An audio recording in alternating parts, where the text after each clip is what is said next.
Car મિત્રો, જય ગૌ માતા। ગાય ગામડું અને ખેતીના લક્ષ સાથે આપ સૌ સાથે ફરી એક વખત વાત કરવાની ઈચ્છા થઈ છે, ત્યારે હું લલિત સુહાગિયા। મિત્રો, આજે પવિત્ર શ્રાવણ માસ અને એ શ્રાવણ માસનો સોમવાર, આજે સોમવાર અને જો ચોમાસુ નક્ષત્રની વાત કરીએ તો આજે મઘા નક્ષત્ર આજે સવારે 8:02 બેસી ગયું છે, જે આવતો સોમવાર અને એના પછીનો સોમવાર એટલે કે 31 ઓગસ્ટ 2026 સવારના 4:02 AM સુધી રહેવાનો છે। તો આ પૃથ્વી ઉપર જે પ્રકૃતિ, જે કુદરતી છે, એમનું અમૃત કહેવાય તો એ છે મઘા નક્ષત્રનો વરસાદ કહેવાય છે। મિત્રો, આજે ભયંકર ભેળસેળ અને ડુપ્લિકેટની દુનિયામાં જો પ્રકૃતિની કૃપા કહેવાય, માનવ જીવન અને કુદરત ઉપર સૌથી મોટું અમૃત પીરસી રહ્યું છે તો એ છે મઘા નક્ષત્ર। છેલ્લા ઘણા વર્ષથી મઘા નક્ષત્રનો વરસાદ પણ વરસી રહ્યો છે અને એ પણ મોરના વાહન સાથે। તો આ પાણીને પીવા લાયક 12 મહિના માટે માનવ જીવન માટે સર્વશ્રેષ્ઠ અમૃત કહેવાય, ગંગાજળ સમાન કહેવાય,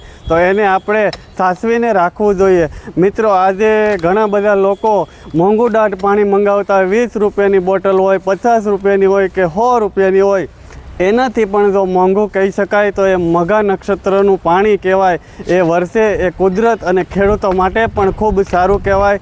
તો આજે ફરી એક વખત તમને કહું છું, આજે પવિત્ર શ્રાવણ માસ અને સવારે 8:02 AM સવારે વહેલા 8 વાગે મઘા નક્ષત્રનો પ્રારંભ થઈ ગયો છે અને આરંભ સુધી એટલે કે 15 દિવસ સુધી 31 ઓગસ્ટ સુધી જ્યાં પણ આપણે સમય મળે એ પાણી સાચવી લેજો। માનવ જીવન માટે રોગ પ્રતિકારક શક્તિ સર્વશ્રેષ્ઠ, જે કહેવાય કે ચામડીના રોગ, ડાયાબિટીસ, બીપી, કોલેસ્ટ્રોલ, આવા અનેક બધા નાના મોટા જે B12 ઘટતા હોય, આવા નાના મોટા રોગથી પણ બચી શકાય। અને મઘા નક્ષત્રનું પાણી આપના પરિવાર સુધી, આજે કોઈ વસ્તુને સિદ્ધ કરવી હોય તો એના પાછળ શ્રમ જોઈએ યા તો પૈસા જોઈએ, પણ આ તો કુદરતની મહામૂલ્ય ભેટ કહેવાય। તો આ પાણીને આપ 12 મહિના સુધી સંગ્રહ કરજો, એ બગડશે નહીં।